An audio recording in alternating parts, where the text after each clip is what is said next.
उसमें जी। मैंने पूरा किया। हाँ, और 1980 में मैंने एमए किया, तभी से सर्विस भी लग गई, और 1988 में मैंने पीएचडी किया, और 93 से रिसर्च वर्क करा रही हूँ मैं, और 14-15 बच्चे मेरे अंडर में पीएचडी कर चुके हैं। उसमें 9 प्रोफेसर हैं अभी जिन्हें मेरे अंडर में पीएचडी किया, और कम से कम 25-26 मैंने डिसर्टेशन करा चुकी, 200 से ऊपर मेरे पब्लिक पेपर पब्लिश है। और बाकी सबसे अच्छा जो मैंने बहुत जो सीखा अच्छे से, वो सीखा एनएसएस में रह के। मैंने 13 साल एनएसएस प्रभारी के रूप में काम किया, तो उसी सारी मतलब मध्य प्रदेश की यूनिवर्सिटियों से, मध्य प्रदेश के बाहर की यूनिवर्सिटी से भी जुड़ के जो सीखा, उसका थोड़ा सा अनुभव मैंने अपने को भी मतलब कहना चाहिए प्रोफेशनल के उसमें ले लिया, तो उसका बेनिफिट मुझे भी मिला, मेरे बच्चों को भी मिला, ऐसा। तो बस इतना ही भर है। और अभी भी मेरी ये इच्छा रहती है कि जब भी कोई बच्चा कहता है कि मैं एनडी हूँ, या मुझे ये सीखना है, या मुझे ये प्रॉब्लम आ रही है, अगर वो फोन करते हैं तो मैं कभी ऐसा नहीं होती कि उनका फोन नहीं उठाती, भले ही देर से उठाती हूँ, किंतु पूछते बेटा क्या प्रॉब्लम है। और चाहे वो किसी भी डिपार्टमेंट का, चाहे बीएससी वाला हो, चाहे बीए वाला हो, चाहे वो पीजी वाला हो, कोशिश ये करते हैं कि उनका समस्या कैसा। कई बार पेरेंट्स कह देते हैं कि मैडम ये प्रॉब्लम आ रही है, तो मैं उनसे बोलती आप एक काम करिए, बच्चे को थोड़ा सा बताइए, मुझे बच्चा ज्यादा अच्छे से बता पाएगा ना क्या चाहिए क्या नहीं चाहिए वाली चीज है। और खास करके अब तो प्रॉब्लम आने वाली है, क्यों? क्योंकि अब तो न्यू एजुकेशन पॉलिसी लागू हो रही है ना, कि पिछले साल से जैसे एडमिशन हुए हैं ऑनलाइन। अभी जैसे बहुत से बच्चों ने ये कहा कि मैडम हमने तो रजिस्ट्रेशन करा लिया था, अब 2 महीने से गायब हो, भी अब मैसेज कर रहे हैं कि हमें मैडम रजिस्ट्रेशन तो हमारा हो गया था, अब हम एडमिशन कैसे करें, है ना। तो बहुत सी ऐसी चीजें जो कई बार अपने बच्चों को नहीं मालूम, या बाहर है तो नहीं मालूम। और दूसरी सबसे बड़ी जो क्या बोलना चाहिए प्रैक्टिकल प्रॉब्लम जो मतलब मैंने फेस की बच्चों के साथ में, वो ये फेस की कि मैडम वो जो अपने क्या बोलते हैं कैफे वाले भैया है ना, कैफे वाले भैया ने जो भर दिया था बस हमें वही करना है। तब प्रॉब्लम में आती बेटा, कैफे वाले भैया ने अगर आपका सरनेम पूछा था, आपकी सरनेम की स्पेलिंग गलत है, आपके नाम की स्पेलिंग गलत है, जो भी कोई गलत है, उस गलती के कारण आपको प्रॉब्लम हो रही है। तो जब अगर आप कराने को जाते हो ऑनलाइन पर भी सर्टिफिकेट लेके जाते हो, तो कम से कम उसके एक बार देख लिया करो कि आपने क्या भरा है उसमें। हो सकता है कोई मिस्टेक हो तो वही ठीक करी जा सकती है वाली बात है ना। और कई बार फिर वो शिकायत करते हैं कि मैडम हमारा तो इसमें नाम ही नहीं आया, मैडम हमारा लिस्ट में नाम नहीं है।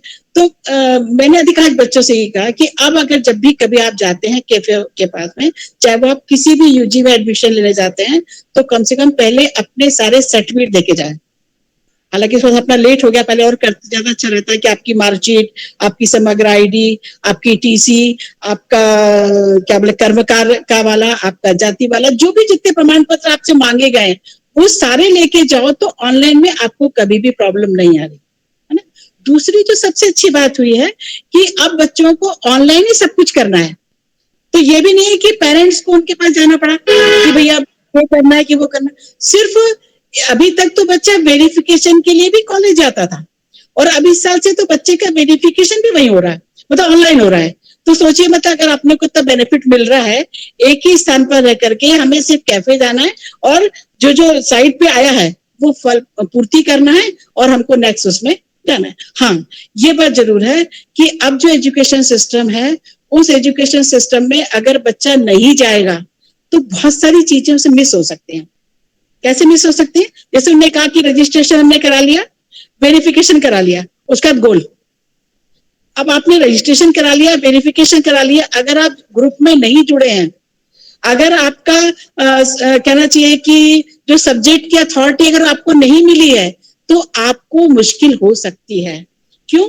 क्योंकि अब ये हो गया है कि माइनर भी आपको करना है। जैसे मान लीजिए कोई बच्चा बीए कर रहा है, बीएससी कर रहा है, बीकॉम कर रहा है, तो उसको रजिस्टर्ड होने के बाद में, वेरिफिकेशन होने के बाद में, वो जिस भी कॉलेज में जाता है, जिसमें एडमिशन लिया उसने, उस कॉलेज में वो जाकर के कम से कम ये देखे कि आप ग्रुप में जुड़ गए कि नहीं।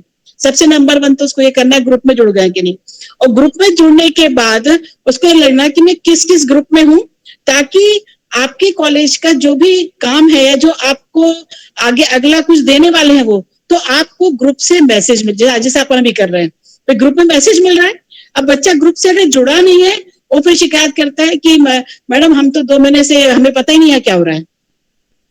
तो बच्चे को ये समझाया जाए कि एक बार जरूर जाए वो, ग्रुप से जरूर जुड़े, क्योंकि हर कॉलेज ग्रुप बना करके देता है वो।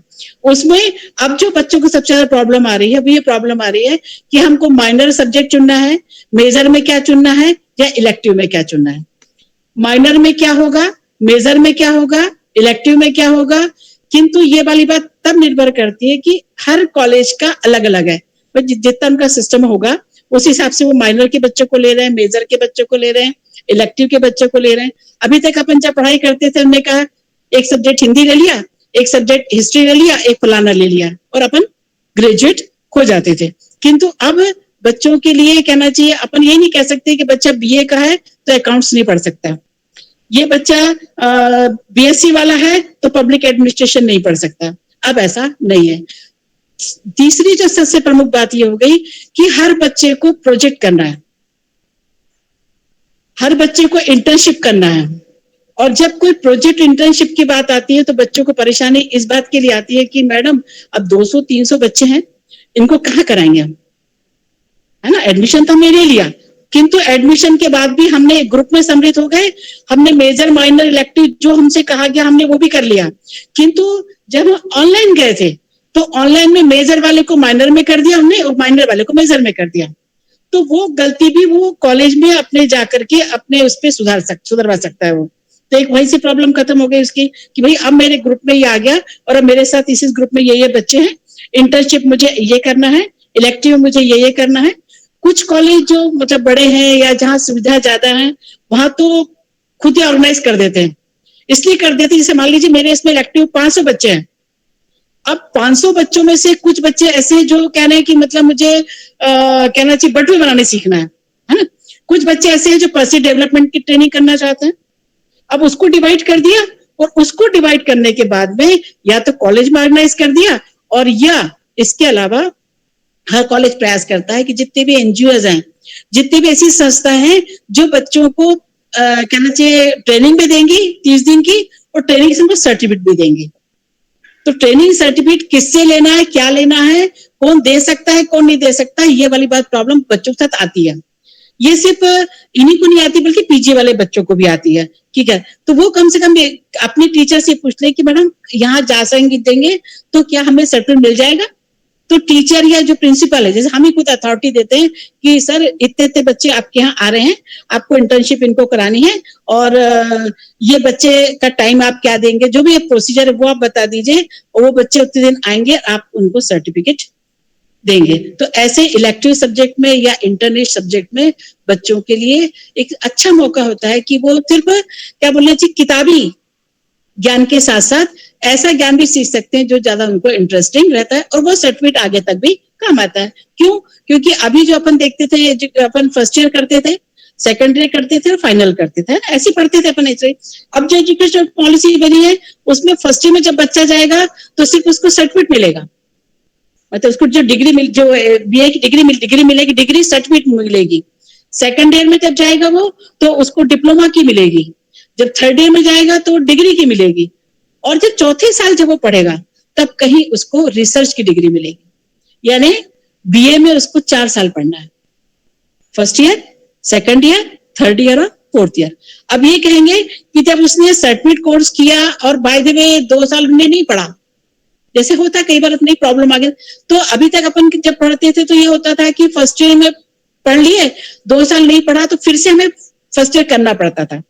किंतु अब री एंट्री कर दी गई है। री एंट्री कैसे कर दी गई कि जैसे फर्स्ट ईयर में बच्चे ने पढ़ लिया, सर्टिफिकेट कोर्स कर लिया, 2 साल नहीं पढ़ा, 2 साल बाद उसको लगा कि नहीं मुझे पढ़ना है, तो फिर से अगर एडमिशन लेता है तो फिर से एडमिशन लेगा तो उसको फर्स्ट ईयर नहीं करना पड़ेगा, मतलब सर्टिफिकेट नहीं करना पड़ेगा उसको, फिर से क्या करना पड़ेगा, डिप्लोमा करना पड़ेगा। तो सेकंड ईयर में डिप्लोमा हो गया उसका, और थर्ड ईयर में उसको डिग्री मिल जाएगी। उससे एक बेनिफिट ये होगा कि जब बच्चा फाइनल में जा रहा है तो उसको जिस भी जॉब के लिए या पीएससी के लिए किसी के लिए अप्लाई करना चाहता है तो अप्लाई कर सकता है।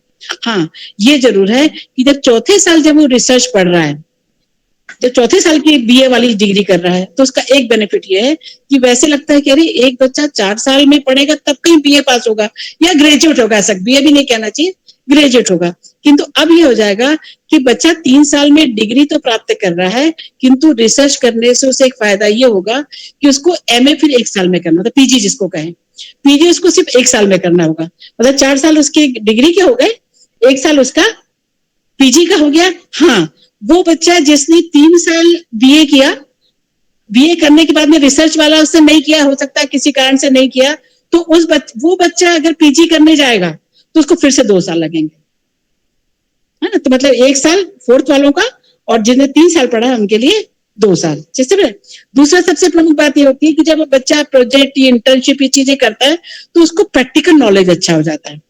क्या मैं आगे, जैसे बोलना चाहिए ना, आजकल अपन कहते हैं कि शिक्षा ऐसी बनाई जाए जो रोजगार उन्मुखी हो, जिससे मतलब बच्चे को कुछ रोजगार मिले, और इस रोजगार की जो क्या शुरुआत है, वो शुरुआत अब स्कूल शिक्षा से भी कर दी है। वो एक टॉपिक अलग लेंगे क्योंकि बहुत लंबा हो जाएगा वो। अपन अभी चाह रहे हैं कि जैसे एडमिशन की प्रोसेस पूरी कैसे करी जाए, वो ज्यादा जरूरी है। और इसके अलावा एक चीज जो मैं अधिकांशतः बच्चों से बोलती हूँ कि जहां तक कोशिश करो बेटा, गवर्नमेंट कॉलेज में एडमिशन लो। क्यों भाई, गवर्नमेंट कॉलेज में अगर आप एडमिशन लेते हैं और प्राइवेट कॉलेज में एडमिशन, उसमें डिफरेंस हो जाता है। भाई प्राइवेट कॉलेज का जो स्टेटअप होगा वो अलग होगा, वो बरकतुल्लाह से होगा या देवयास होगा, जो भी कुछ कह लीजिए। किंतु अगर गवर्नमेंट कॉलेज से आप करते हैं तो गवर्नमेंट कॉलेज, और गवर्नमेंट कॉलेज में भी 2 तरीके से, एक होता है ऑटोनोमस कॉलेज और एक होता है बरकतुल्लाह से एफिलिएट, सब दोनों होते हैं। किंतु एक में अगर मान लीजिए ऑटोनोमस नहीं है तो भी उसके एग्जाम बरकतुल्लाह से होंगे या जो यूनिवर्सिटी का है उससे होंगे। किंतु ऑटोनोमस का बेनिफिट उसको ये मिल जाता है कि ऑटोनोमस का टाइम टेबल, ऑटोनोमस का एग्जाम, ऑटोनोमस की परीक्षा, वो सारी वहीं की वहीं संचालित होती है। तो अधिकांश कोशिश, जैसे हमारे यहाँ भोपाल में 3 कॉलेज है, सब जगह होंगे, इंदौर में भी होंगे, जबलपुर में भी होंगे। जैसे हमारे यहाँ गीतांजलि कॉलेज, MLB कॉलेज और नूतन कॉलेज, और अभी BHL भी हो गया। तो ये कॉलेज ऑटोनोमस कॉलेज है। तो कम से कम बच्चों को ये बताया जाए अपने को कि कोशिश ये करो कि आप वहां पढ़िए। दूसरा कहने का इसलिए भी जरूरी है कि देखिए, यहाँ अपन जब सरकारी कॉलेज में पढ़ते हैं, गवर्नमेंट कॉलेज में पढ़ते हैं, तो अपनी फीस बहुत कम है। प्राइवेट कॉलेज में जो बच्चा डिग्री करने जाएगा तो उसको 1 साल का कम से कम 20,000 रुपए चाहिए, है ना। तो उसका भी अंतर पड़ जाएगा। अगर यूजी करना है अगर आपको, तो इतने पैसे क्यों दिए जाए वाली बात है ना। दूसरा ये कि वहां का जो स्टाफ होगा और जो गवर्नमेंट कॉलेज का स्टाफ होगा, उसमें डिफरेंस तो हो गई। वहां अगर 15,000 रुपए देकर के एक टीचर पढ़ा रहा है और अपन यहाँ पढ़ा रहे हैं तो उसका फर्क भी पड़ जाएगा।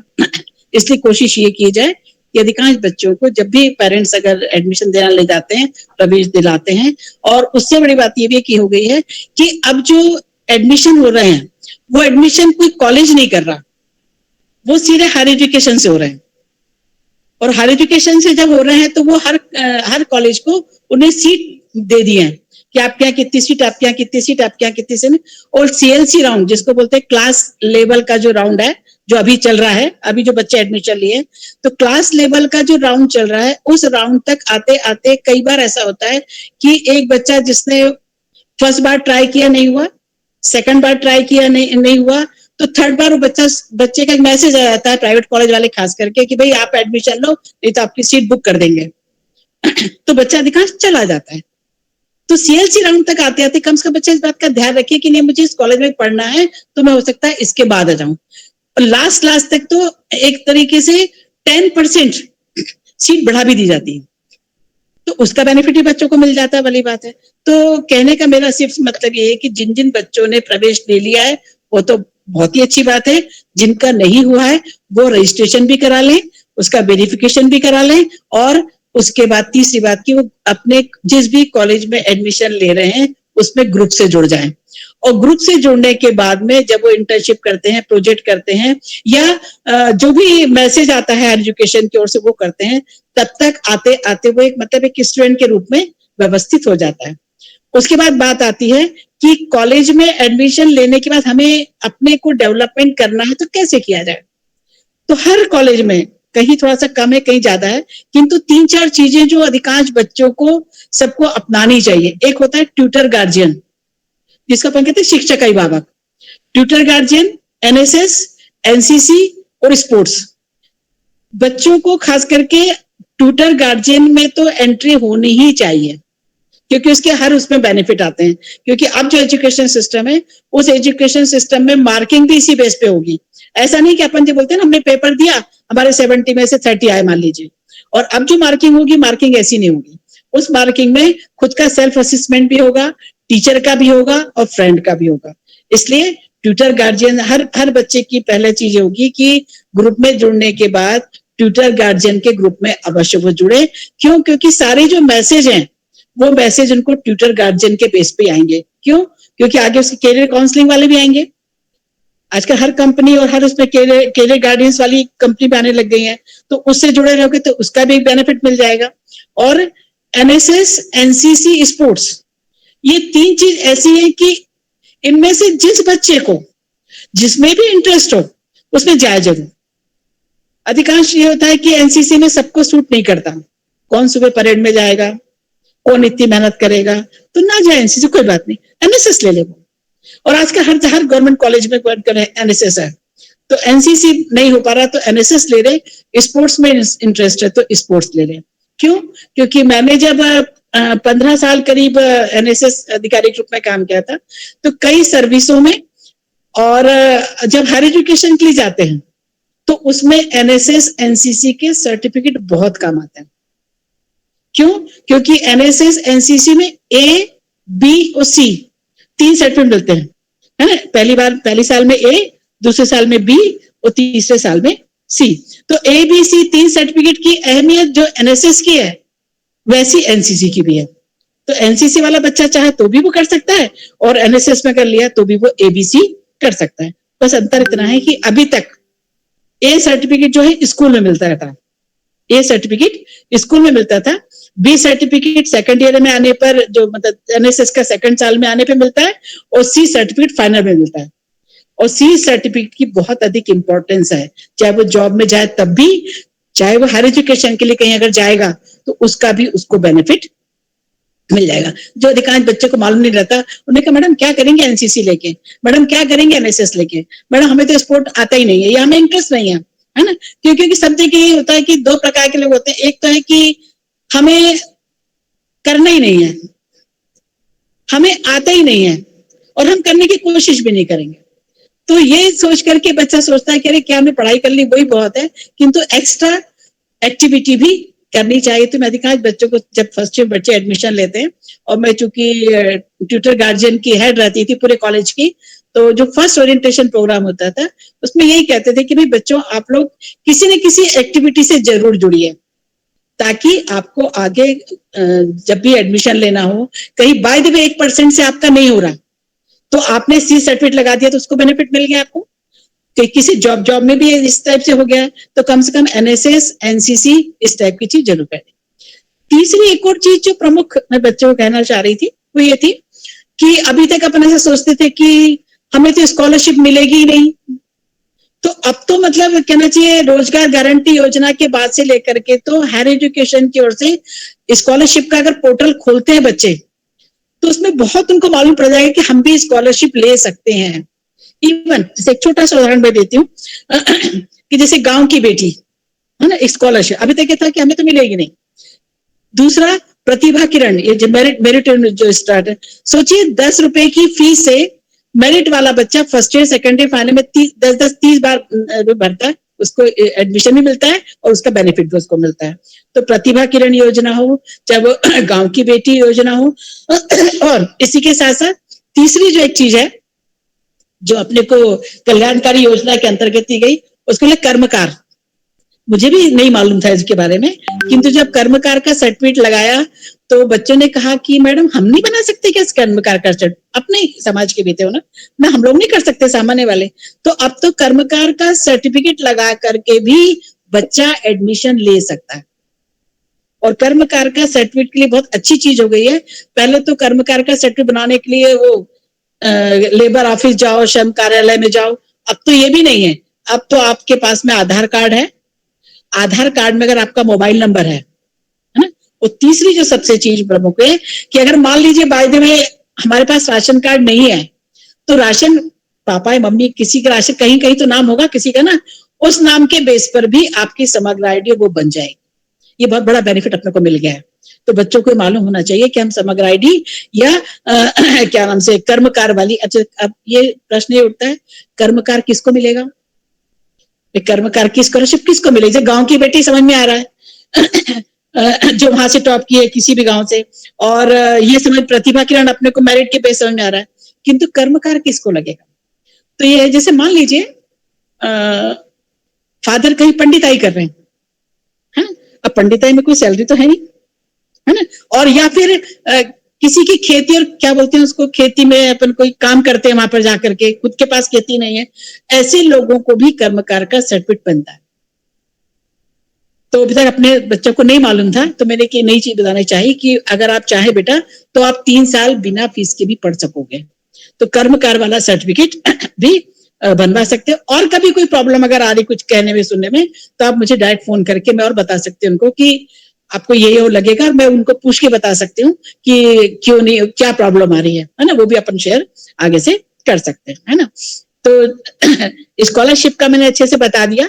और हर बच्चे को अभी जो डर है कि अरे हमको तो हिस्ट्री पढ़ना था, अरे हमको तो ये नहीं पढ़ना था, तो अब तो इतनी अच्छी बात होगी कि आपको अकाउंट्स, कॉमर्स का अकाउंट्स भी पढ़ रहे हैं आप, जॉब ओरिएंटेड कोई प्रोग्राम है वो भी आप पढ़ रहे हैं, और सबसे बड़ी बात जो अपन कह रहे हैं फील्ड वर्क भी आप कर रहे हैं। तो बच्चे को ये नहीं, अब अपने को ये नहीं कहेंगे कि हमारा बच्चा बीए कर रहा है कि बीएससी कर रहा है या बीकॉम कर रहा है, क्योंकि सबसे पढ़ रहा है, उसको जो पढ़ने की इच्छा है वो ग्रुप में अगर है, उस ग्रुप में मेनर माइजर के रूप में ले ले। और अभी सोच रहे, अभी जो बच्चे नए नए एडमिशन लिए हैं वो लोग इस बात को सोच ले कि हमें मेजर में क्या लिया है, अगर नहीं हमें समझ में आ रहा, बाय द वे नहीं पढ़ना, तो अभी से वो चेंज करा ले, क्योंकि पोर्टल खुलेगा बीच बीच में, तो अभी वो चेंज करा के दे सकता है कि हमें ये नहीं ये करना है।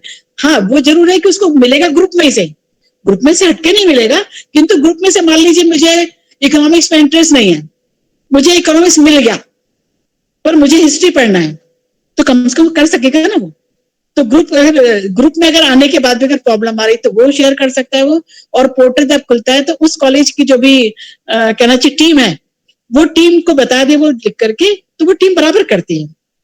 तो एक जो बच्चों को कई बार फिर क्या होता है कि फर्स्ट ईयर में कर लिया तो सेकंड ईयर फाइनल में उसको ऐसे करना होगा, तो बेचारा फिर हमेशा के लिए वो हो जाएगा। इसलिए अच्छा है कि अगर आपने अभी एडमिशन ले लिया है, अभी आप कॉलेज नहीं गए हैं, तो कॉलेज जरूर जाइए, वेरिफिकेशन जरूर कराइए। वेरिफिकेशन होने के, आपने ऑनलाइन तो करा दिया है, ऑनलाइन वेरिफिकेशन हो गया, किंतु उसके बाद भी आपको कागज में जमा करने होंगे। बच्चे यही करते हैं, जैसे मान लीजिए टीसी है ना, अब टीसी जमा नहीं की है, मान लीजिए जैसे हमारा तो ऑटोनमस कॉलेज था, मान लीजिए एग्जाम आ गया, बेटा टीसी, हाँ मैडम ला रहे, हाँ मैडम ला, 2 महीने हो गए, अब एडमिशन कैंसिल हो जाएगा। तो आपको टीसी पहले से लाके रखनी है। बच्चे लोग सोचते हैं कि ठीक है हमें स्कूल से नहीं मिली तो अब ठीक है जब मिलेगी अब देखेंगे, किंतु हाँ टीसी आपको, क्योंकि अगर आप स्कॉलरशिप का फॉर्म भरेंगे या एग्जाम का फॉर्म भरेंगे तो आपको दिक्कत आएगी। तो इसलिए जितने भी जो अपने सर्टिफिकेट है, उस सर्टिफिकेट की सारी एक फाइल बना करके बच्चे जरूर तैयार करके रख लें। वो साल भर में जब भी काम आता है, कई बार उन्होंने ऑनलाइन मंगाया तो ऑनलाइन दे दें, और कई बार अगर जैसे सुविधा कई कॉलेज में नहीं है तो वो भी कर सकते वाली बात है। तो ऐसा मेरा सोचना ये है कि सब कुछ करने के बाद में छोटी छोटी सी कहना चाहिए मिस्टेक के कारण उनके सब्जेक्ट जो चाहते हैं वो नहीं मिल पाते, या एग्जाम के समय उनको याद आया कि मुझे ये करना है तो वो इनरोल नहीं होते, और इनरोल नहीं होते तो उनको बरकतुल्लाह से वाली प्रॉब्लम आ सकती है। और जैसा मैंने कहा कि हर बच्चे को गवर्नमेंट कॉलेज चूज करना चाहिए, प्राइवेट कॉलेज की अपेक्षा ज्यादा अच्छा रहता है। और तीसरी बात ये प्रमुख रूप से कि जब बच्चा पढ़ने जाता है तो ये सोच के ना जाए कि मुझे यही बनना है, उसको जो इंटरेस्ट है उस इंटरेस्ट के अनुसार वो जो सब्जेक्ट पढ़ना, अकाउंट्स का भी पढ़ ले, बीएससी का भी पढ़ ले, और पढ़ने के साथ साथ वो ये बात की भूमिका जरूर रखे कि मुझे क्या बनना है। गोल जरूर तय करे, जिसको बोलते हैं ना एम्स, अपने गोल जरूर तय करके रखे ताकि उसका बेनिफिट उसको आगे तक मिल सकता है। बस एक ये चीज हो गई कि जिन बच्चों ने अभी एमए में एडमिशन लिया है, जो डिग्री वाले उनका तो कोई प्रॉब्लम, उनका सॉल्व हो गया, उनका तो ईयरली होगा। अभी सब बच्चे प्रिपेयर इस बात के लिए हैं कि अभी तक ईयरली ही एग्जाम उनके होंगे, क्यों? क्योंकि इनके बीच बीच में इंटर्नशिप और ये प्रोजेक्ट ये तो होंगे, इंटर्नशिप, किंतु एग्जाम एक ही बार होंगे अभी तक के इसमें। और किंतु पीजी वालों के लिए अभी भी सेमेस्टर सिस्टम ही है, उनमें कोई चेंज नहीं है, यानी एक साल में 2 उसके एग्जाम हो, first semester, second semester, third semester और फोर्थ सेमेस्टर, यानी 4 सेमेस्टर करने के बाद ही उसे पीएचडी की डिग्री मिलेगी। तो वो इस ध्यान करना रखिए कि सेमेस्टर के अनुसार काम करना है और चारों सेमेस्टर का मिलाकर के उनको परसेंटेज, जो एमए का जो परसेंट डिग्री का परसेंटेज है उसी बेस में। कई बार क्या करते हैं बच्चे कि जैसे अभी तो लॉकडाउन था तो कोई प्रॉब्लम हुई, तो मान लो फर्स्ट सेमेस्टर में नहीं किया, सेकंड सेमेस्टर में बहुत अच्छे से नहीं किया, तो फोर्थ सेमेस्टर्स का उनका ब्रेक हो जाता है। तब प्रॉब्लम कब आती है? जब उन्हें पीएचडी करना हो कि आपका 55% नहीं था, पीएचडी नहीं कर सकते। फिर आप रिवाइज करोगे तो कौन रिवाइज करने बैठता वाली बात है ना। तो सेमेस्टर सिस्टम का एक ये फायदा है कि बच्चों का 20 नंबर का सीसी होता है और 85 नंबर का पेपर होता है, तो वो बेनिफिट बहुत अच्छा है पीजी करने वाले विद्यार्थियों के लिए। तो जो भी बच्चा अभी पीजी करना चाहता है, उनके पास टाइम है, वो जरूर पीजी में एडमिशन ले। सेमेस्टर सिस्टम के हिसाब से उनका सिलेबस बनता है, चाहे वो एमएससी वाला हो, चाहे वो एमए वाला हो, चाहे वो एमकॉम वाला हो, वो जैसा सिलेबस बना है उसके हिसाब से first, second, third, fourth semester करेगा वो। और इसके साथ साथ वो ये भी देख ले कि अगर वो डिसर्टेशन करना चाहता है तो उसके परसेंटेज बहुत अच्छे हो सकते हैं। क्यों? क्योंकि डिसर्टेशन 100 नंबर का होता है और आपने फील्ड वर्क चुना है तो वो कम से कम 80-90 नंबर तक ला लेता है बच्चा, तो उसका बेनिफिट रिजल्ट में अच्छा पड़ जाता है। वो होता है फोर्थ सेमेस्टर में और किसी किसी सब्जेक्ट में थर्ड सेमेस्टर में भी है। तो ये हर सब्जेक्ट के वालों ने अपने हिसाब से तय किया है, तो वो ये पता लगा ले अपनी टीचर से पूछ के कि वो थर्ड सेमेस्टर में अगर है तो कैसा होगा और फोर्थ सेमेस्टर में है तो कैसा होगा। चौथी जो महत्वपूर्ण चीज बताना चाह रही हूँ वो ये है कि फोर्थ सेमेस्टर में चाहे वो कोई पीजी का कोई भी पीजी हो, उन सारे बच्चों को 100 नंबर के इंटर्नशिप के लिए 60 घंटे के लिए जाना होता है।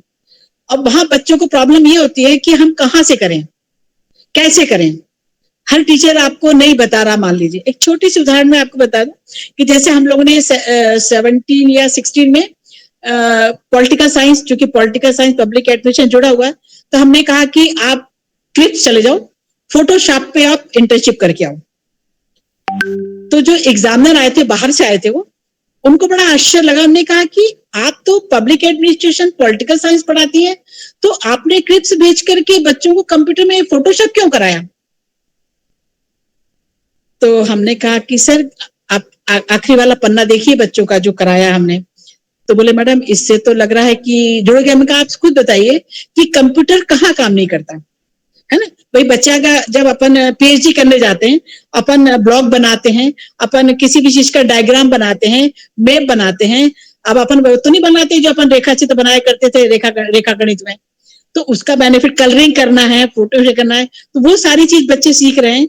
तो उसका एक ये फायदा उनको कि पीएचडी करेंगे तो कैसा करेंगे, तो उसका बेनिफिट उनको मिल गया। तो भले 1 महीने गए वो, किंतु वहां जाकर के उन्हें अपने आप को कैसे कर सकते हैं, ग्राफ कैसे बना सकते हैं, हम कहना चाहिए कंप्यूटर स्टडी कैसे कर सकते हैं, और कंप्यूटर स्टडी करके हम कहना चाहिए प्रतिशत या अनुपात जिसको कहते हैं, परसेंटेज जिसको, वो कैसे निकाल सकते हैं, वो सारी चीज उनको बेनिफिट मिल गई। तो इसलिए हमने कहा हमने उसको रखा है। तो अधिकांश बच्चों से मैं ये कहना चाहूंगी जो पीजी कर रहे हैं कि वो फील्ड वर्क जरूर करें। वो फील्ड वर्क अपने सब्जेक्ट से संबंधित ही करें, हम ये नहीं कह रहे अपने सब्जेक्ट से संबंधित करें, किंतु फील्ड वर्क से जो रिजल्ट निकलता है उसका बेनिफिट उनको आगे बहुत अच्छे से पीएचडी या जो भी रिसर्च करते हैं उसमें उनको मिल सकता है। क्यों? क्योंकि न्यू एजुकेशन पॉलिसी में अब एमफिल खत्म कर दिया है। अभी तक पीजी के बाद में बच्चा एमफिल करता था कि भाई एमफिल कर लेंगे, हमें कॉलेज में प्रोफेसर के लिए अवेलेबल हो जाएंगे हम। तो इस न्यू एजुकेशन पॉलिसी में एमफिल खत्म कर दिया है, यानी बच्चा जब पीजी कर लेगा तो उसको कहना चाहिए अगर उसने फील्ड वर्क किया है तो उसको ये पता होगा कि हम क्या करें, कैसे करें, वो पीएचडी करने के लिए वो अवेलेबल अच्छे से हो सकता है। क्यों? क्योंकि पीएचडी करने के लिए भी उसको 4 साल रखे हैं, कम से कम 4 साल में उसको पीएचडी करना है। पीएचडी की एंट्रेंस जैसे अपना ये एडमिशन है, वैसी एडमिशन की प्रोसेस पीएचडी में भी है। तो जो बच्चा इस समय पीएचडी करना चाहेगा उसको भी एंट्रेंस एग्जाम देना होगा, और एंट्रेंस एग्जाम भी वैसे जैसा कि अपन वो देखते हैं ना 100 क्वेश्चन आते हैं, जैसे केबीसी में अपन ABCD जो करते हैं वैसे ही क्वेश्चन आते हैं। उन्हीं के जो उन्होंने पीजी में 4 सेमेस्टर में जो उन्होंने 8 पेपर पढ़े हैं उसी से संबंधित उनके क्वेश्चन पूछे जाते हैं। और जो बच्चा एंट्रेंस एग्जाम में पास होता है वही पीएचडी कर सकता है। और अगर एंट्रेंस में अगर पास अपन नहीं हुए तो नेक्स्ट फिर हमको दोबारा दूसरे साल ही मतलब मौका मिलेगा। इसलिए अगर उनको बेनिफिट लेना है तो वो चारों सेमेस्टर अगर अच्छे से पढ़े हुए तो 50 नंबर लाना उनके लिए प्रॉब्लम नहीं होती। फिर एक प्री काउंसलिंग होती है। प्री काउंसलिंग के समय जैसे हम लोग कमेटी में बैठते थे 5 लोग, फिर उन 5 में से बच्चों से पूछा जाता है आपको क्या करना है, कैसे करना है, कितना करोगे, क्या सब्जेक्ट लोगे, उनको सारी जो मतलब प्री पोजीशन वाली जो चीज बता दी जाती है और गाइड दे दी जाते हैं। और उसके बाद बच्चा 4 साल में पीएचडी करता है ना। पीएचडी से संबंधित कभी रिसर्च से संबंधित कोई भी अगर बच्चा मुझसे पूछना चाहेगा, मैं बिल्कुल उसको बताने को तैयार हूँ, क्योंकि मैं 93 से अभी तक के जो रूल्स रेगुलेशन होंगे सब में कमेटी में थी, तो अभी तक मेरा वही चल रहा है, तो मैं उसमें भी उनको पूरा सा सहयोग करना चाहूंगी। तो कहना चाहिए कि फर्स्ट ईयर से लेकर के तो पीजी तक की प्रवेश प्रक्रिया, और प्रवेश प्रक्रिया में कहना चाहिए कि एडमिशन लेने के बाद में सब्जेक्ट का चयन कैसा हो, और सब्जेक्ट के साथ साथ साल भर में हमें जिस भी कहना चाहिए विधा में अगर हम सम्मिलित नहीं हुए तो हमें एटीकेटी आ जाएगी। और एक बार एटीकेटी आने का मतलब है कि मार्कशीट खराब हो जाती है। तो अपन नहीं चाहेंगे कि कोई बच्चा, तो यही चाहेंगे बच्चों से कि साल भर में वो ग्रुप से जुड़े रहेंगे, तो उन्हें ये चीज मालूम रहेगी कि आज काय का टेस्ट है, आज काय का सीसीए है, आज कौन सा प्रोजेक्ट करना है, उस प्रोजेक्ट में हमारे कौन कौन से ग्रुप है, उस ग्रुप को कहाँ जाना है, कितना करना है, कितने घंटे का है।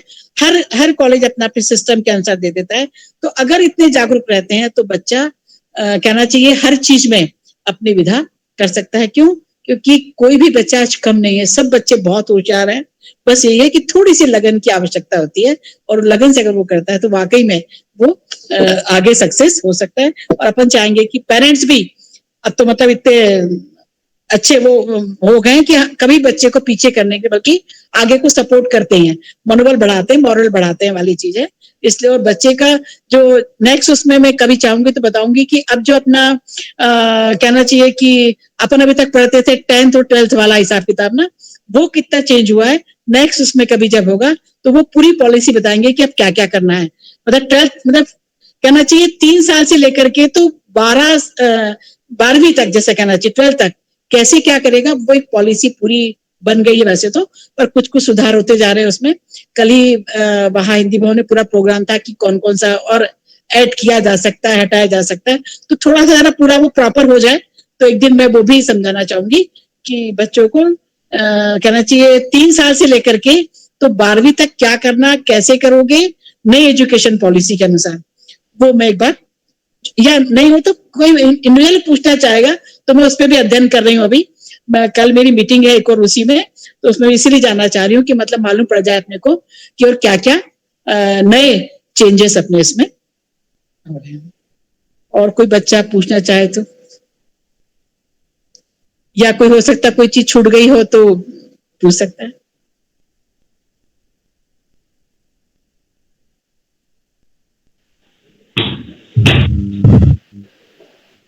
मीना जी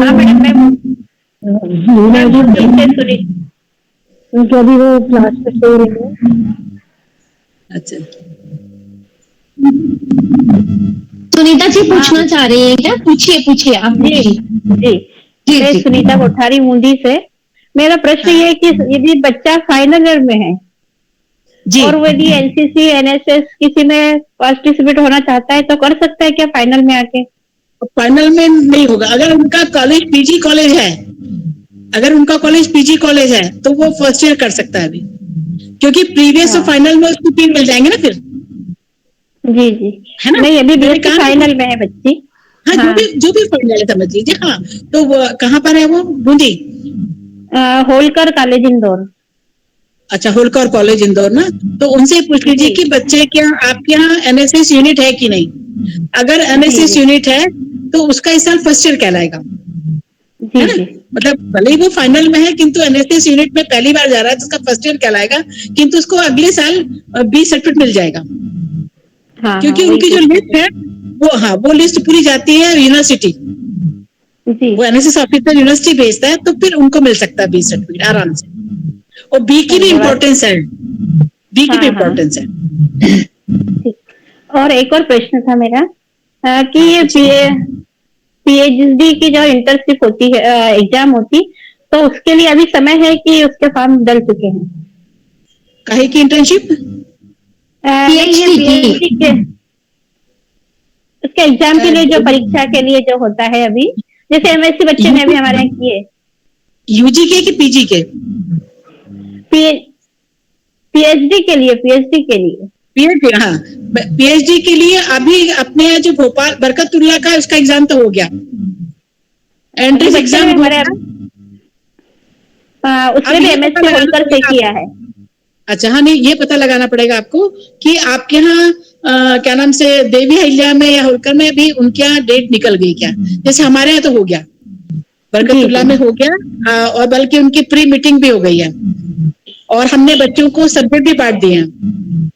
किंतु शायद वहां अगर हो, अभी कई बार क्या होता है कि जैसे अभी 2 सब्जेक्ट के हमारे लेट हो गए थे तो अभी तक नहीं हुई थी, तो अभी हुई है उनके यहाँ की, तो हो सकता है कि अगर वहां अगर हो रही हो तो अभी वो अप्लाई कर सकता है, और तो ऑनलाइन होता है अप्लाई, वो प्रॉब्लम भी नहीं है अब तो, है ना? धन्यवाद।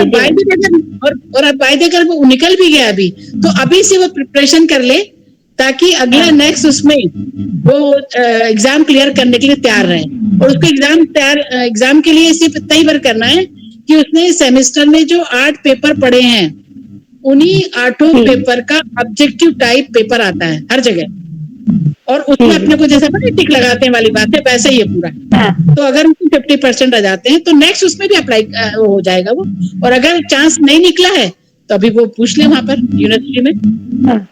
ठीक, धन्यवाद। यूनिवर्सिटी की वेबसाइट पे आ जाता है। हाँ, ठीक।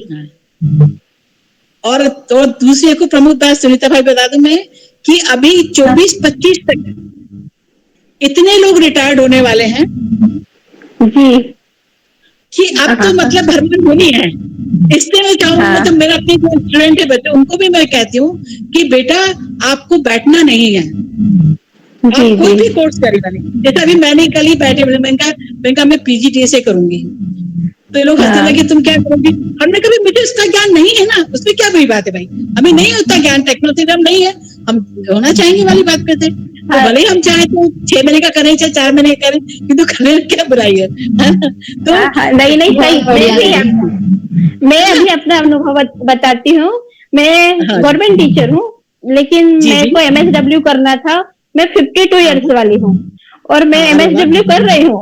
तो मेरे को वहाँ वही 24-25 साल वाले बच्चे हैं, तो वो देख के कि मैडम आपको सर्विस भी है, फिर आप एमएसडब्ल्यू क्यों कर रहे हो, आप किस लिए आए हो? फिर मैंने उनको संतुष्ट कि मैं भविष्य में क्या करना चाहती हूँ। अनु बच्चों के बीच में बैठती हूँ, तो अरे समय भी नहीं है कि रोज स्कूल जाती हूँ, फिर संडे का समय, वहाँ संडे को क्लास रखती हूँ, वहाँ जाती हुई हूँ। तो वो सब बच्चों ने इतने आश्चर्य से, यहाँ तक कि वो जो टीचर पढ़ा रहे हैं वो भी कि मैडम, तो फिर मैंने उनको संतुष्ट किया कि मेरी कुछ आगे की योजना है जिसके लिए मेरे को अभी करना है, मैं चाहती हूँ कि इसमें कुछ करूँ। क्योंकि इसमें थ्योरी कम है, प्रैक्टिकल ज्यादा है ना। इसमें एमएसडब्ल्यू में थ्योरी कम है, प्रैक्टिकल ज्यादा है। अच्छा, थ्योरी तो फिर बड़े खुश हुए कि हाँ मैडम ठीक है। तो ऐसा है कि होता है कि अपना इंटरेस्ट जब जाग जाए, जब लगता है कि नहीं कुछ करना है तो व्यक्ति कर लेता है। तो आप भी अपनी जगह बिल्कुल सही है, भले ही सब हंसे। मेरे को भी वहाँ सब लोग बोलते, जो भी सुनता, अरे तुम आप एमएसडब्ल्यू कर रहे, क्या करोगे? आप क्यों कर रही हैं? हमें क्या गलत है? अगर हम जैसा अभी बच्चों ने बहुत कुछ सीखा, मुझे किस बात में कहने में कभी शर्म नहीं आती भाई, जो चीज नहीं आती थी नहीं आती। किंतु 17 से जो मैंने कंप्यूटर का कोर्स किया तो लगा कि नहीं, अपने को मतलब और सीखना चाहिए। और नहीं आता तो स्वीकार भी मैं भी करती हूँ कि नहीं मेरे को ये चीज नहीं आती है, स्वीकार भी कर लेती हूँ मैं तो। मेरे बच्चे भी, मम्मी अब क्या करोगे एमएसडब्ल्यू करके? ठीक मैडम, अच्छा लगा आपसे बात करके, धन्यवाद। और भी कोई पूछना चाहे तो दीदी से पूछ सकते हैं, और भी कोई पूछना चाहे। और चैट बॉक्स में दीदी का नंबर भी दिया गया है, अभी सरिता दीदी ने नंबर चैट बॉक्स में डाला है। अगर आगे भी इन फ्यूचर आपको किसी भी तरह की कोई भी जानकारी चाहिए तो दीदी से बिल्कुल कांटेक्ट कर सकते हैं। तो बेटा एक बार बता दूं, 8 से 9 के बीच में रात को कभी भी मुझे कर सकते हैं। उसके पहले क्या मेरी क्लास चलती, थोड़ा सा डिस्टर्ब हो जाएगा ऐसा, है ना, या पर नहीं उठा पाए तो अच्छा लगेगा, किंतु अधिकांश 8 से 9 के बीच में मैं फ्री रहती हूँ मतलब ऐसे, तो कोई बच्चा अगर पर्सनली पूछना चाहता है तो पूछ सकता है, और जितनी हेल्प बन सके मैं करूंगी भी, चाहे वो यहाँ की हो, चाहे वो इंदौर की हो, चाहे कहीं की हो, मतलब पूरी कोशिश, क्योंकि मैं वहां जाती एग्जाम देने, इंदौर भी जाती एग्जाम देने। हाँ हाँ, बिल्कुल, क्योंकि मैं भी दूसरों के लिए करते रहती हूँ, तो जैसे किसी को कुछ मदद चाहिए तो हो सकता है शायद मैं आपसे मदद लूँ, बिल्कुल तो मैं तुम्हारे शायद ऐसा करूंगी। नहीं, अच्छा, बिल्कुल बिल्कुल, मैं बहुत एग्जाम बहुत देने जाती हूँ धन्यवाद, आभार। बिल्कुल। जी जी दीदी, बोलिए बोलिए, बताइए आप। नहीं, मैंने कहा कि हर जगह जहां भी कैसा है अपन फोन के उसके सहूलियत अपन कर सकते हैं, ये मैं कह रही हूँ कि ये मैं सोचिए कि अपना काम खत्म हो गया, मुझे क्या करना है, कैसे करना है, तो अगर कोई भी अपनी इच्छा है आगे करने की और नया जो भी शुरू हो रहा है, अपन उसको पूरा करके ही रहें, और उसमें मेरी हेल्प पूरी रहेगी, कभी भी हो रहा है। बस ये कि 8 से 9 के बीच में फोन अगर करते हैं मैं बराबर उठाऊंगी। उसके पहले मेरी पार्लियामेंट की क्लास रहती है, और जो बच्चे रजिस्टर्ड है अभी पीएचडी वाले बच्चे, उनको कम से 23 के पहले जमा करनी है असली में, तो फिर वो बच्चे बाहर से नहीं आ पाते, उनके लिए क्लासेस हो जाती है, और फिर जो मैटर भेज देते तो फिर वो चेक करो उसमें हो जाता है, इसलिए 8 से 9 का टाइम आप बता दीजिए तो मैं बराबर उनकी हेल्प करने को तैयार। बाकी वैसे मुझे और कुछ आता नहीं है, किंतु जितना आता था मैंने आपको प्रैक्टिकल जो प्रॉब्लम थी बता दी वाली चीज है, खास करके स्कॉलरशिप के लिए। मतलब मुझे खुद को भी लगता था कि देखो बच्चों को नहीं मालूम रहता तो उनको लगता है कि भैया फर्स्ट डे में फीस, सेकंड डे में फीस, तो जब अगर बेनिफिट मिलता है तो बच्चों को एक जागरूकता भी आती है ना कि हमको मेरिट कंपनीज की मिल सकती है ना, ये तो प्रोत्साहन मिलता है कम से कम। और नए नए फील्ड जो अपने को नहीं, अपने हमको खुद को भी नहीं मालूम थे, वो भी मालूम करे अपन ने कि कौन से फील्ड से जुड़ करके अपन कहाँ ट्रेनिंग ले सकते हैं।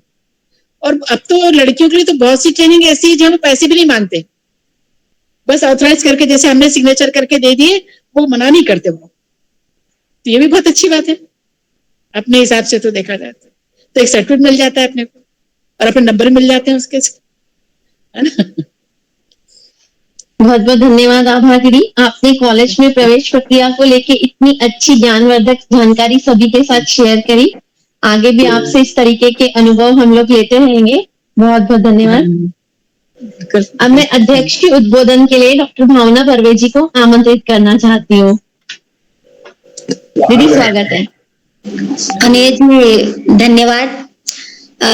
शकुन जी आपका बहुत बहुत धन्यवाद, आज आपको सुनने को मिला, और आप जैसे मतलब वाकई में कर्मठ कहूंगी, अभी भी आप इतना काम कर रहे हैं और अभी भी आप और कुछ सीखना चाहती हैं, तो ये तो जुड़े हुए सभी बच्चों के लिए बहुत बड़ी बात है कि उनसे आपसे उनको प्रेरणा लेनी चाहिए बिल्कुल, क्योंकि ये बहुत बड़ी बात है।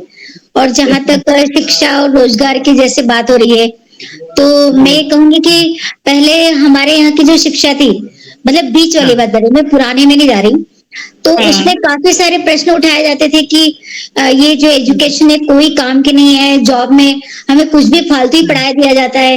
लेकिन अभी की जो एजुकेशन है, जो अभी की नीति है, वो वाकई में जिसमें प्रोजेक्ट है, जिसमें इंटर्नशिप है, ये बहुत ज्यादा फायदे वाली है। ये मतलब जिसको पहले बोलेंगे प्रैक्टिकल नॉलेज वाली है, प्रैक्टिकल नॉलेज, और इसमें स्कोरिंग होती है। सबसे बड़ी जो स्टूडेंट होते हैं ना, उनको नंबरों का इतना लालच होता है कि मैं बता नहीं सकती कि कहाँ से नंबर मिल जाए।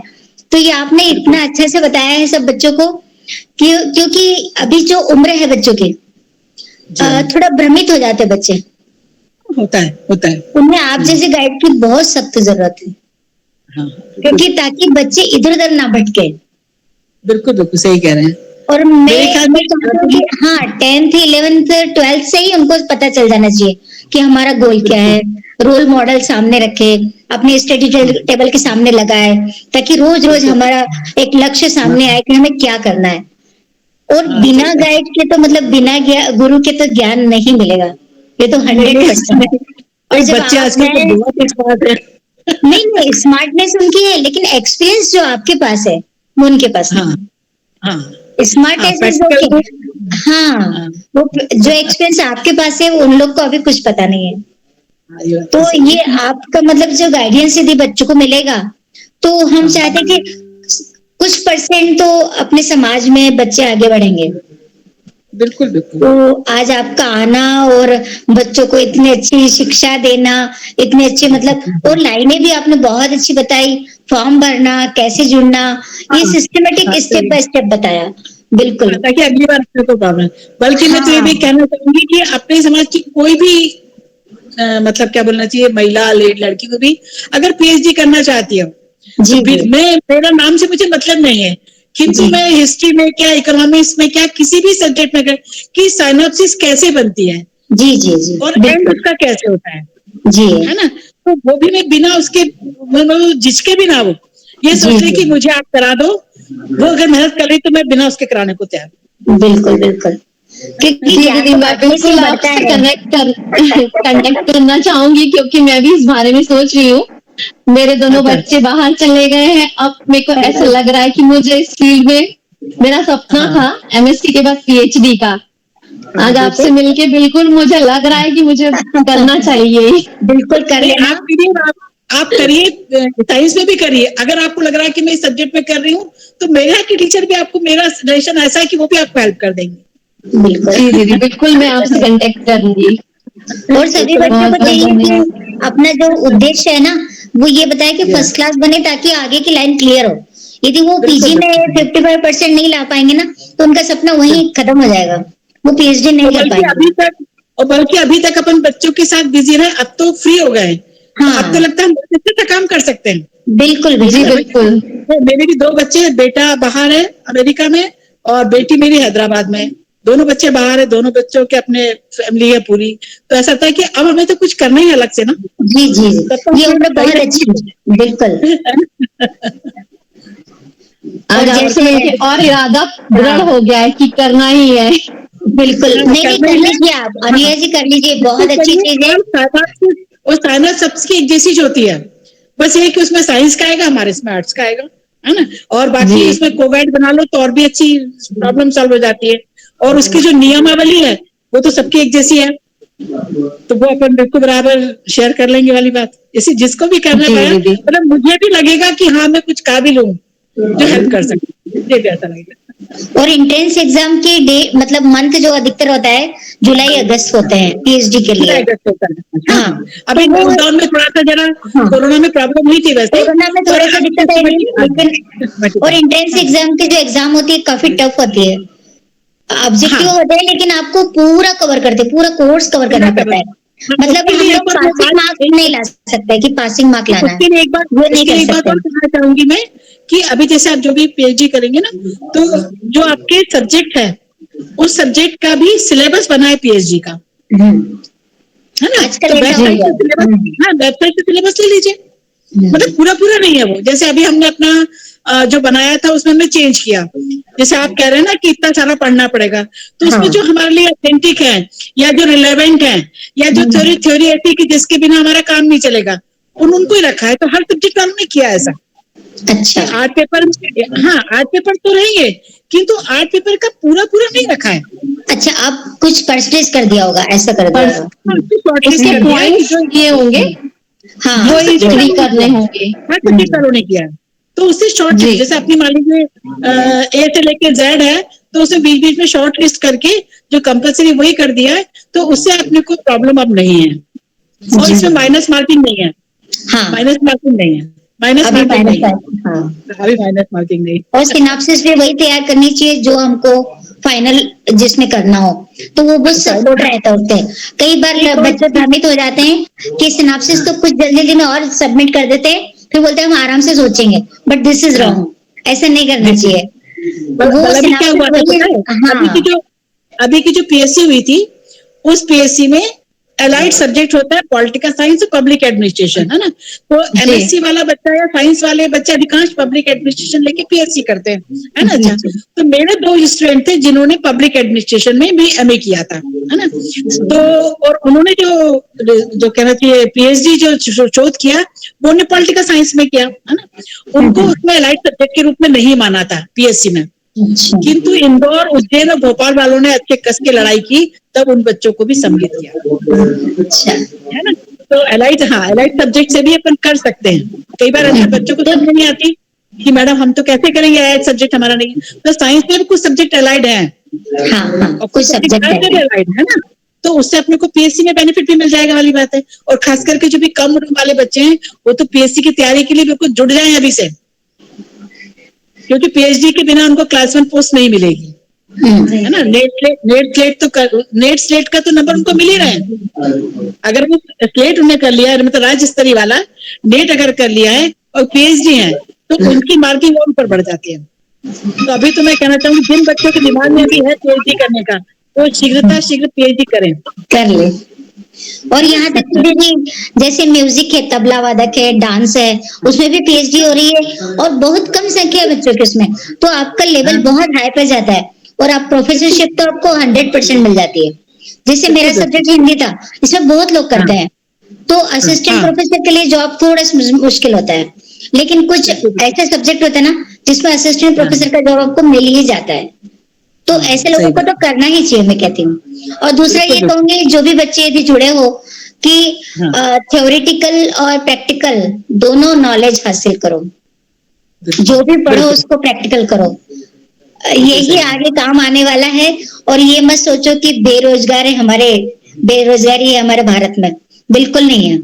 यदि आप अच्छे से आपको पथ प्रदर्शक मिल गया है, गाइड मिल गया है, तो आपको सही राह पर ले जाएगा।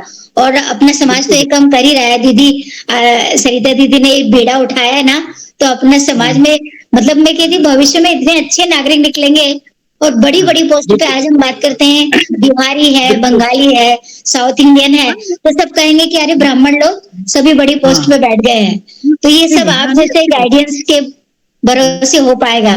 तो बहुत अच्छा लगा आज आपका सेशन, और मैं जो भी स्टूडेंट जुड़े हैं मैं उनसे भी कहूंगी कि वे शकुन जी से पूरा मतलब उनका फायदा उठाने वाली बात बोलूंगी कि वाकई में यदि नॉलेज है तो हमें फायदा उठाना चाहिए, बिल्कुल उठाना चाहिए। वो सपोर्ट होता है, वो फायदा उठाना नहीं बोलूंगी, सपोर्ट होता है। बच्चों के लिए करना ही चाहिए, अपने बच्चों को करना ही चाहिए, कोई बुराई की बात नहीं। और पेरेंट्स यदि जुड़े हैं तो मैं उनसे भी ये कहूंगी कि बच्चों को थोड़ा सा उनके मन की भी करने दें, ज्यादा दबाव न डालें, वरना बच्चे पढ़ाई के वक्त वाकई में नाखुश होकर पढ़ाई करते हैं। जैसे अपने पहले होता था ना कि भैया डॉक्टर बनेगा या इंजीनियर बनेगा, जी जी, इसके अलावा हम सोचते ही नहीं थे जी। अब ऐसा नहीं, अब ऐसा बच्चे को जिसमें इंटरेस्ट है वैसे जाने दीजिए, बहुत अच्छी बात है ना।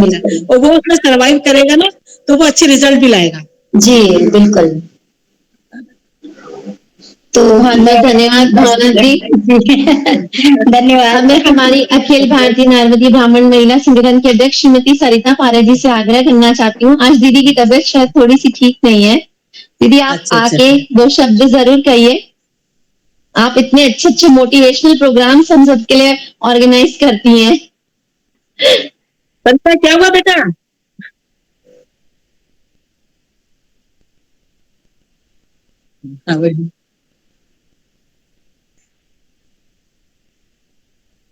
अच्छा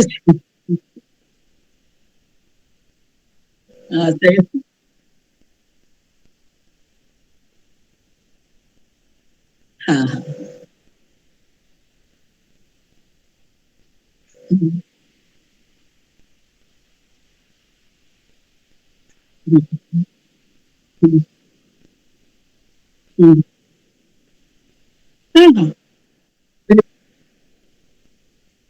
अरे नहीं ऐसा नहीं, बिल्कुल सही कहा दीदी ने।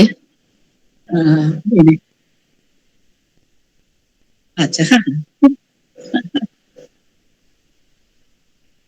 नहीं ये देखिए आप लोग इतना समर्पित होकर काम कर रही हैं, उससे से मैंने इतना सा कर दिया तो कोई बड़ी बात नहीं है। किंतु मुझे खुशी होगी कि बच्चे किसी भी उसमें आगे पूछेंगे करेंगे तो मैं उनकी हेल्प करूंगी, मुझे अच्छा लगेगा। ये हमारे लिए बहुत सौभाग्य की बात है दीदी, आप अपने कीमती समय में से इतना अच्छी अमूल्य पूंजी समाज के बच्चों को देना चाह रहे हैं। बिल्कुल बिल्कुल।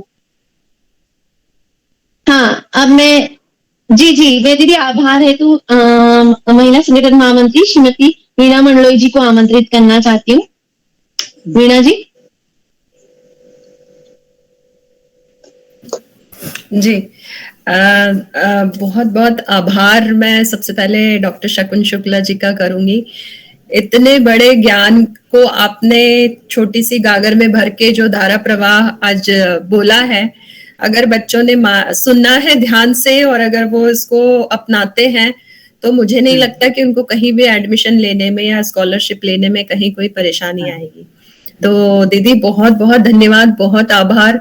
और ऐसे आपकी विनम्रता है या आपका बड़प्पन है कि आप कह रही हैं कि मैंने थोड़ा सा किया, लेकिन ऐसे बिरले लोग होते हैं जो समाज के लिए इतना समय देते हैं।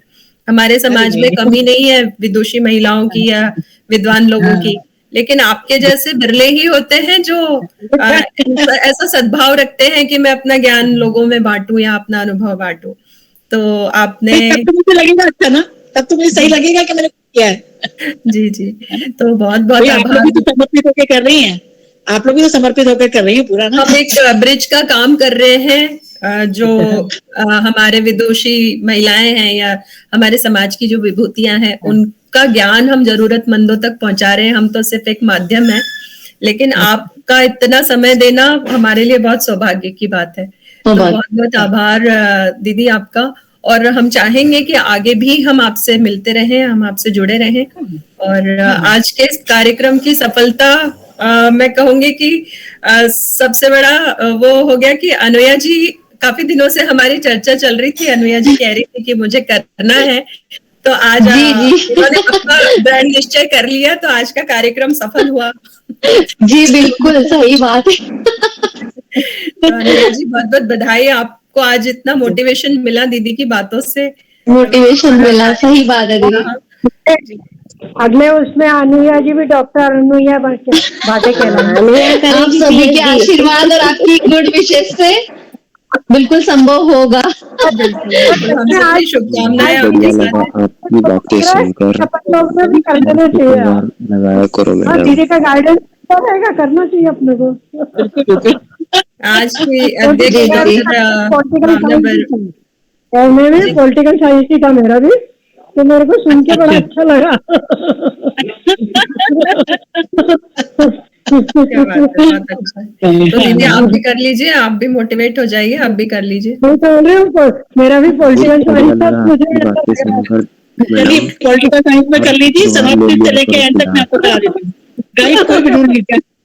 बिल्कुल बिल्कुल जी बिल्कुल, धन्यवाद। दिल से और मन से कह रही हूँ, दिल से और मन से कह रही हूँ, सब्जेक्ट भी मैं बताऊंगी और आपका वो भी मैं कराऊंगी, करिए। तो वो तो हमको पता है कि आप पूरा सहयोग करेंगी। बहुत बहुत अच्छा लगा दीदी आपसे मिलकर। आज के कार्यक्रम के अध्यक्ष डॉक्टर भावना बर्वे, आपको भी बहुत बहुत आभार, अपने कार्यक्रम की अध्यक्षता स्वीकार की और जिस तरह की चर्चा आप दोनों में चली उससे और कुछ बातें निकल के आई हम सबके लिए। तो आपका बहुत बहुत धन्यवाद, बहुत आभार। आज के कार्यक्रम के संचालन के लिए अनुया भाटे जी, आपका बहुत आभार। और सबसे बड़ा आभार हमारी आदरणीय सरिता दीदी का कि उन्होंने शिक्षा एवं रोजगार विभाग का निर्माण किया और उसके अंतर्गत ऐसी चीजें समाज के सामने रख रही हैं जो मैं कहूंगी कि कुछ अलग हटके काम जो अब हो रहा है समाज में, वो सब सरिता दीदी की देन है। और सबके दिमाग खोलने वाली चीजें हो रही हैं अब जो हम अभी तक, हमारी छवि भी ऐसी बनी हुई थी समाज में कि सिर्फ हल्दी कुमकुम कर लो और हरियाली उत्सव कर लो, उससे अलग हटके जो दीदी ने अभी धाराएं चलाई हैं ज्ञान की, तो वो बहुत, दीदी बहुत आभार का पात्र है। और आज पधारी सभी बहनों का भी मैं आभार व्यक्त करूंगी, सभी जो पदाधिकारी हमारी महिला संगठन की हैं, आप सबका आभार, बहुत बहुत धन्यवाद। और जो बच्चे जुड़े हैं हमारे साथ, उन सबको भी कहूंगी कि आप दीदी से संपर्क कर सकते हैं। मैं चाहूंगी पहले आप व्हाट्सएप पे दीदी से समय ले लें, पहले व्हाट्सएप पे संपर्क करें और नीचे लिखें कि मैं नारंदी ब्राह्मण हूँ, ताकि दीदी पहचान जाए और फिर वो आपको रिप्लाई कर देंगी जैसा समय होगा। दीदी को बोल देना कि पवन आप जुड़े हैं, पवन कुछ कहना चाह रहे थे? बहुत बढ़िया लगा मेरे को आज की बातें सुनकर दीदी की। अच्छा। आप कहाँ से हो? मैं आप पहचान नहीं पाया था दीदी को। दीदी भोपाल से हैं जी। भोपाल में MLB कॉलेज के HOD हैं पॉलिटिकल साइंस की जी। तो आपने आज का सेशन सुना ध्यान से, आपको कुछ जानकारी चाहिए थी, आपने जब शुरुआत पे बताया था, तो कोई प्रश्न हो तो आप अभी भी पूछ सकते हैं दीदी से। प्रश्न यही था कि हर बार मतलब एक बार से थोड़ी काम होगा, मतलब हर मतलब शुक्रवार लिया करो क्लास टाइप की है, कहने का मतलब मेरा ये है। अच्छा, हर शुक्रवार आप चाहते हैं? हाँ, मैं यही बिल्कुल चाहता बेटा, हम हाँ, शिक्षा एवं रोजगार विभाग के अंतर्गत हम हर शुक्रवार को महीने के एक शुक्रवार को हम रखते हैं ये। तो आज कॉलेज में एडमिशन कैसे लिया जाए, स्कॉलरशिप का क्या महत्व होता है, कैसे उसको किया जाए, उसके बारे में जानकारी हमको आदरणीय शकुन शुक्ला जी ने दी है। तो जी। आप जुड़े रहिए और जब हमारे मैसेजेस आते हैं तो आप उसको देख करके उस दिन कार्यक्रम को अटेंड किया करिए। जी जी।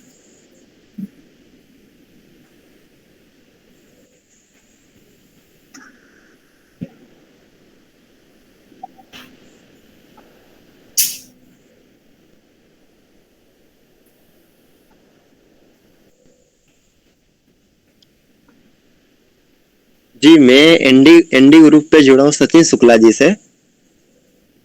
वो मेरा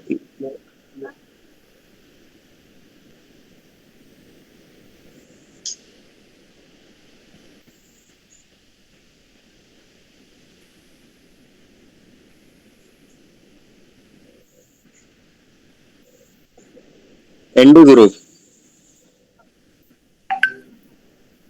जी उनसे मेरा अच्छा संपर्क है। वो भी कभी बीच बीच में लेते थे, अभी इंदौर से है वो। चलिए, तो एक बार फिर सभी का आभार करूंगी मैं। एक बार फिर डॉक्टर शकुन शुक्ला, डॉक्टर भावना बर्वे और सरिता दीदी, आपका फिर से आभार, धन्यवाद। दीदी धन्यवाद, हम सबको रोजगार मिल रहा है थोड़ा थोड़ा। नर्मदे हर।